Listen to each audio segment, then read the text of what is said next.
Hey guys, it's me Matthias. How are you doing today?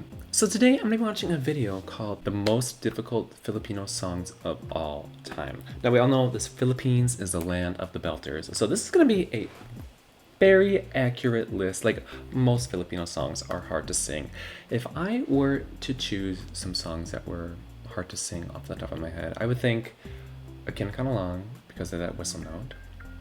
Most Regine songs are hard to sing, but if I had to pick one, I would think Ikaw ang lahat sa akin is very difficult, or Bukas Sana is pretty difficult too. But I think one problem with Filipino songs is that the singers make it seem easier to sing than the songs actually are. So when you're listening, you're like, okay, I could sing this, but you can't. But anyways, let us find out what the most difficult songs of all time are in the Philippines. Here we go.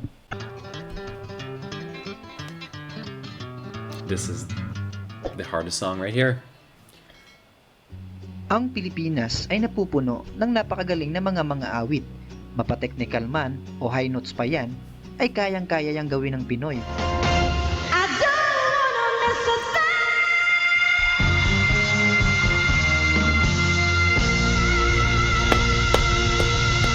In the video right there. Sa mga internationals.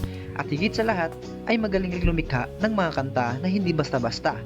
Kaya't samahan niyo ako mga Lodi at tatalakayin natin ang mga kantang Pinoy na mahirap kantahin.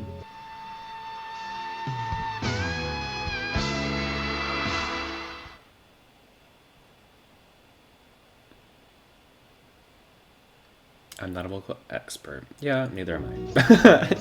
But it's fun to listen to music and make little choices. Number 5, thinking. Sayang na Sayang by Aegis. Oh, Aegis, okay.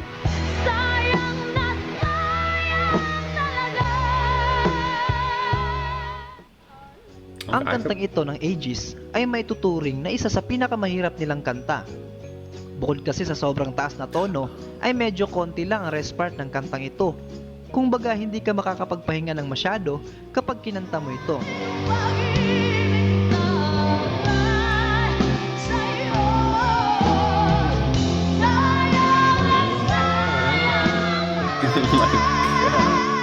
Especially sa chorus part at bridge na kung saan mag-iiba ang tono at tataas palalo.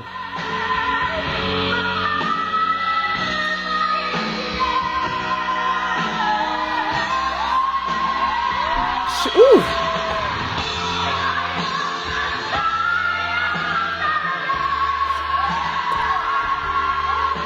She is going to die doing that. One day she's going to do that and she's going to burst a blood vessel. She is singing out her life right there. Ilan lang ang naglalakas loob na kantahin ito sa mga singing contest.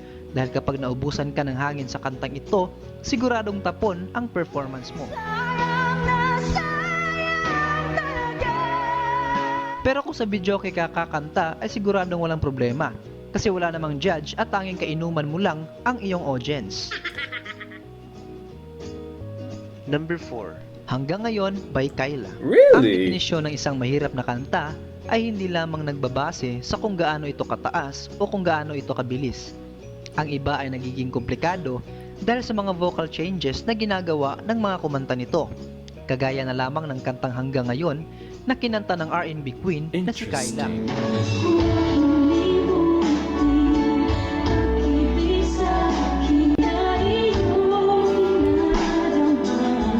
Now this might be a song where I just said you think this song is easy to do and then you try to do it and you sound bad.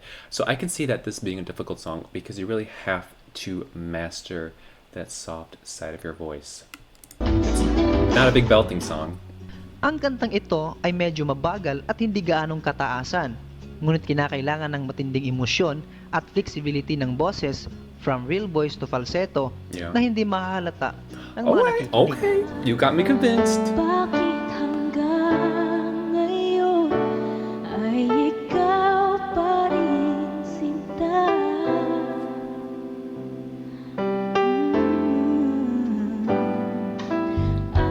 Bukod pa dyan ay samahan mo pa ito ng mga vocal calisthenics o kulot na katulad na ginagawa ni Kyla.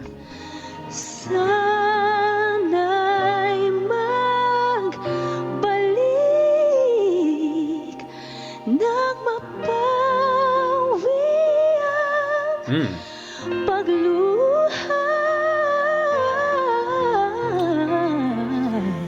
Maraming Yeah, if you can't do falsetto, then you can't do that song at singers ang all. sumusubok na kantahin ito, pero tila iilan lamang ang nakakagawa ng katulad ng ginagawa ni Kyla. Ang isa sa pinakamalapit na singer na narinig ko na kumanta nito ay si Elaine Duran ng Tawag ng Tanghalan. Sana'y mawali na mapawi ang pagluha. Patangka ngayon. Number 3. Akin Ka Na Lang by Morissette Amon. Akin ka na lang, akin ka na lang. This was the song that opened the door for me to OPM music. So Ang thank you, Morissette. dinadasal sa araw-araw. Marami man tayo nakikita na gumagawa ng covers nito sa YouTube o Facebook, ay masasabi pa rin natin na ang kantang Akin Ka Na Lang ni Morissette Amon ay isa sa mga kantang mahirap kantahin. Ang dinadasal sa araw-araw. Akin I miss Morissette. I think she's out touring around the world, but I really do miss just like a YouTube video by her. ka na lang. Hindi lahat nagsasakses sa pagkanta nito. Yung iba, magaling lang sa simula ng kanta, ngunit nang dumating sa high part, which is climax ng kanta, ay medyo kinakapos na. That is hard to do. Isa pa sa mahirap na part ng kantang ito ay ang catch breath na ginagawa ni Morissette sa bandang bridge hanggang chorus, na tila di mo mapapansin dahil sa sobrang linis.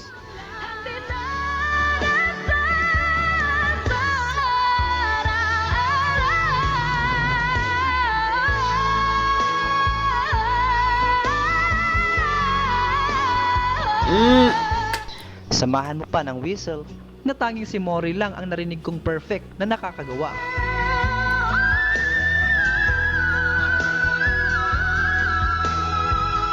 Perfection. Number 2. Kahit Kailan by South Border.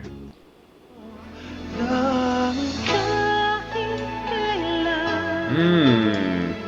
Kahit kailan.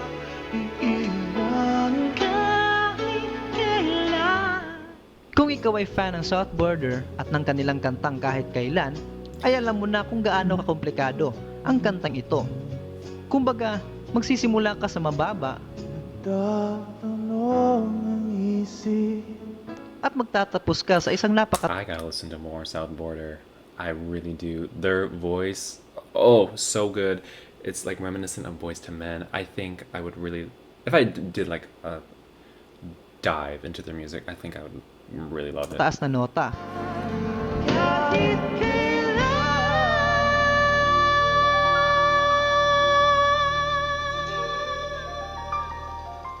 At ang paulit-ulit na switching ng boses from real voice to falsetto ay sobrang hirap. Lalong-lalo na kung ikaw ay mag-isa lang kumakanta. See, I always think I know the difference, and then I never do. kahit kailan. That is falsetto. Mapapago. Dahil actually, dalawang tao talaga ang kumakanta nito sa South Border. Jay Dorias para sa backup vocals at Brix Ferrares naman para sa lead vocals. At ang pinakamahirap sa lahat ay ang climax ng kanta, which is tinatawag nilang money note, Money note. na umaabot sa A5.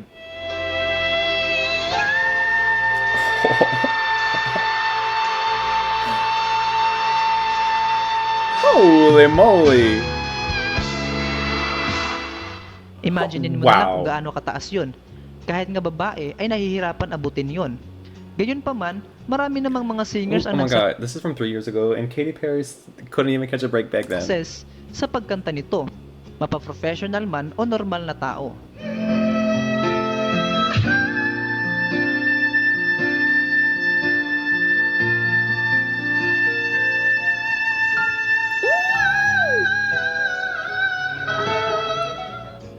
Number 1. Bukas na lang kita mamahalin Okay. by Lani Misalucha. Bukas na lang kita mamahalin. Mukhang simple lang kung iyong papakinggan ang kantang ito, lalong-lalo na kung ikaw ay normal na tagapakinig at hindi kumakanta. Pero para sa mga singers, lalong-lalo na sa mga kontisero at kontisera, ang kantang Bukas na Lang Kita Mamahalin ni Miss Lani Misalucha ay maituturing na isa sa pinakamahirap at komplikado na kanta. Kinakailangan ng matinding vocal control at proper breathing upang ma-perfect mo ang kantang ito. Mahalin, sabay sa paglaya ng ating mga puso.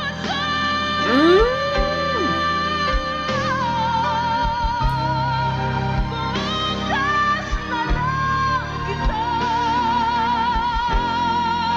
bukas na lang kita. Yeah.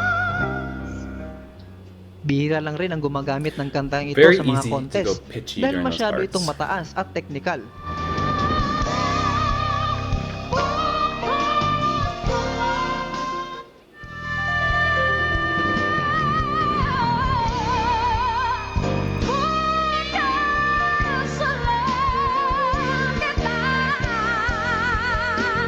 Bukas na lang kita, bukas na lang kita, bukas na lang kita. Marami ang nagsaksid sa kantang ito, ngunit marami rin naman ang nag-fail.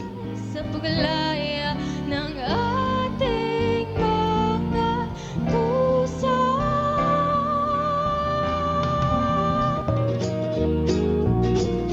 Okay.